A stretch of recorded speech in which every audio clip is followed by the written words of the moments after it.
Ang susunod na palabas ay Rated PG.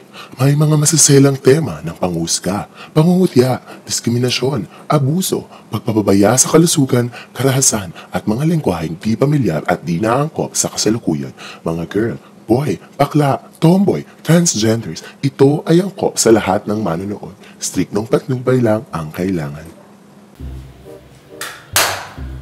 What I like about being genderqueer is that I can be a man, a woman, act or express femininity or masculinity without being judged by the society. In other words, I can just be myself without fitting myself to a template. But this is just within my safe space. Oo, FM. FM kami kung tawagin. Kami yung ginawa ng isang unwritten policy, pero mostly written sa mga Tinder shoutouts, friend profiles, kahit nga sa Planet Romeo na no chubs, no FMs. Discreet to discreet only.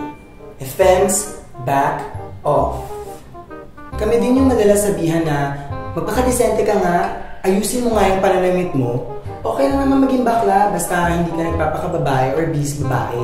Kami din yung madalas iwasan ng mga paminta kasi na-out daw sila kapag kasama or ka-date kami. Wow, hiyang-hiya naman. Kami din yung madalas pagtinginan, pagtawanan, pag-usapan sa mga malls or public spaces dahil sa mga striking hair colors namin, hairstyles, may ikling shorts, at syempre, dahil sa mga pasabog naming outfit.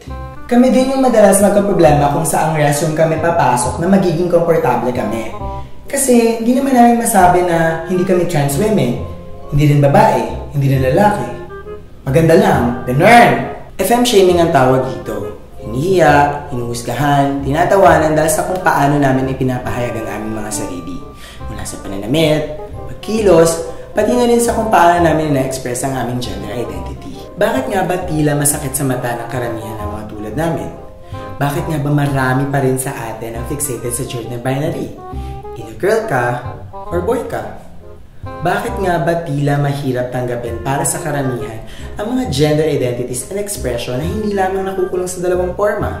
You see, hindi lamang limitado sa mga non-LGBTs ang FM shaming. Talamak din ito sa mismong loob ng LGBT community. Ako, very wrong yan. Very wrong. Hindi naman kasi yung salitang FM ang issue.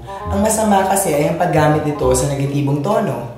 Mas maganda naman sigurong pakinggan ang I prefer athletic guys kaysa sa no to FMs, right? Hindi na mahalaga kung nasa gitna kami ng babae at lalaki. At the end of it all, these are just labels. Regardless of how we identify and express our gender identities, kanya-kanya pa rin kami na nagugustuhan at napupusuan. Basta ako, I like boys and I'm single.